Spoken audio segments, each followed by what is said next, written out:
Residents in Midrand are still facing intermittent water supply as Johannesburg Water works to restore normal services or supply following recent maintenance work on the city's bulk system. In fact, while the main supply has been reinstated, we're told several areas are still critically affected, leaving households without a stable water supply. Let's get the very latest update now with Joburg Water spokesperson, that's Nombuso Shabalala, who joins us now via our video link. Nombuso, thanks very much indeed for making time. I'm sure you're seeing all the frustration playing itself out on places like social media. Let's hone in specifically on Midrand as a start. Why is that area still without a stable supply? Thanks, Ayanda, and good morning to your viewers. So maybe just as a starting point, we were at our Midrand depot yesterday where we did see the frustration and our residents collecting water. So the reason why our Midrand area is still recovering is because of its vastness and complexity of our Midrand systems. So in terms of the recovery of the areas, our Sandton, Southfields, Parktown, and Linksfield systems have recovered with the exception of Midrand.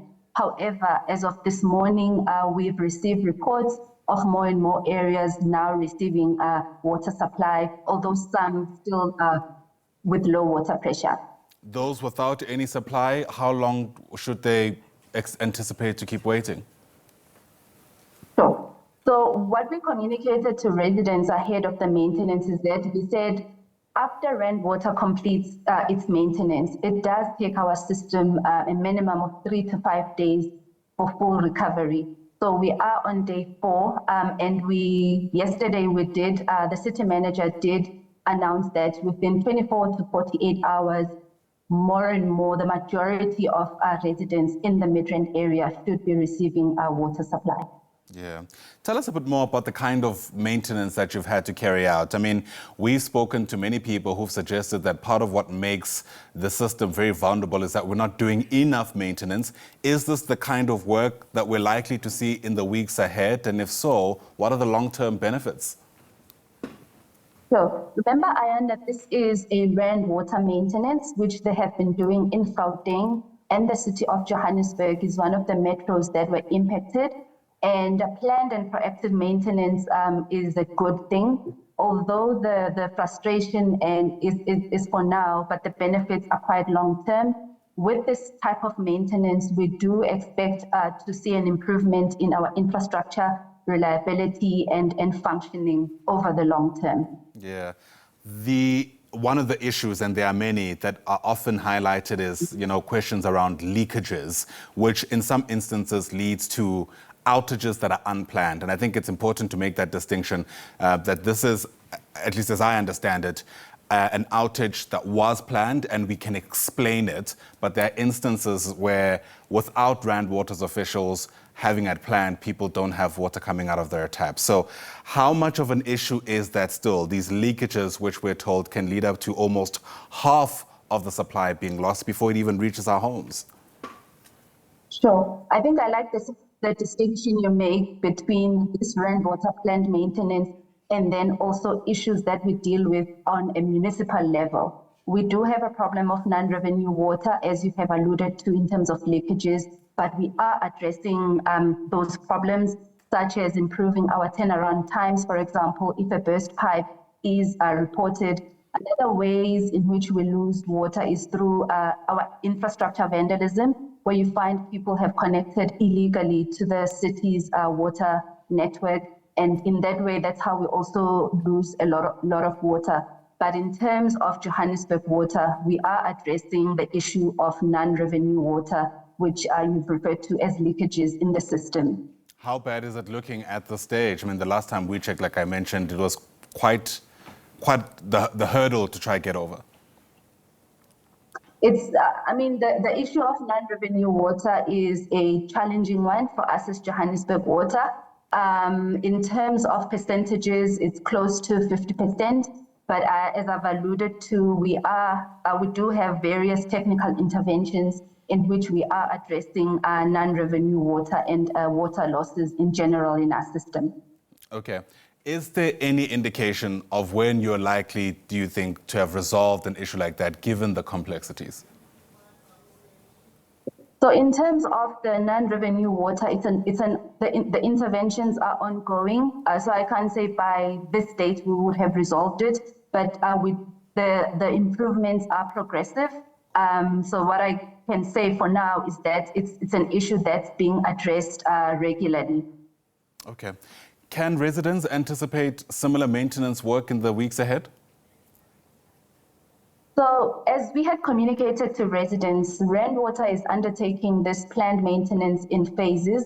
So the maintenance that is currently affecting the Midrand area was the first phase of the Rand Water maintenance, which they concluded on Monday the 15th.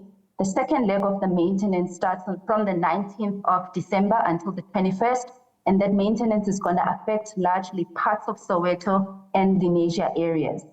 And even in those instances, I suppose there's a delay insofar as ensuring that there's a full restoration as we're seeing in Midrand. Because I think part of what creates a complication, Nombuso, is that there's a statement that's sent out from Rand Water or Joburg Water in some instances saying that we are earmarking 2 days for maintenance work, and people expect that on the back of that 2 days, there'll be water running through their taps.